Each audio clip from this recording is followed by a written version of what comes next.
What do people not want to talk about?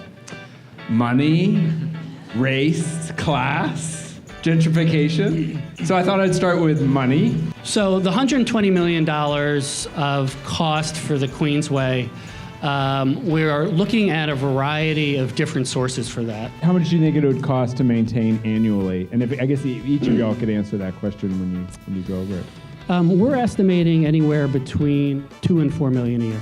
So the project I'll speak about is the Brooklyn-Queens connector streetcar, and the early concept that we've developed is about a $2.5 billion 16-mile system that would run between Astoria and Sunset Park.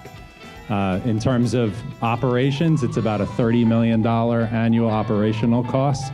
The Lowline is a plan to build an underground park. Moving forward, yeah, so I think the Lowline itself is likely to cost north of $60 million.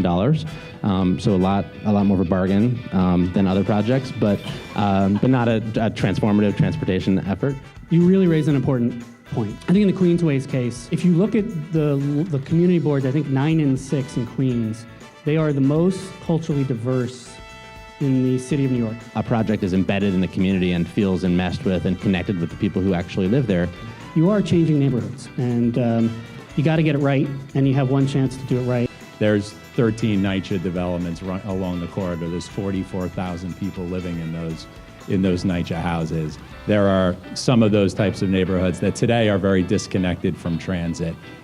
Think about the very northern end of Astoria, Red Hook, other communities. I couldn't help but notice that a lot of the opposition and a lot of the things that were being said followed along racial or socioeconomic lines. And actually, I was sitting next to someone who turned to me and said, the Lower East Side is like the Middle East of New York City politics. How do you address gentrification?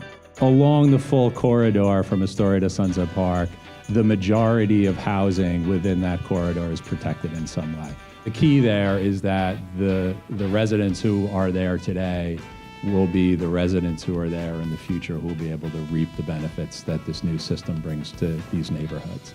It's important to look at this in more of a emotional level and to sort of understand where people are coming from, and also tried to relate stories and narratives that explain the actual way that it will improve people's lives on a daily basis. All of these projects are really taking that strongly into consideration, because at the end of the day, we really want to deliver a gift to our communities, and I think that that's a driving force behind everything we're doing.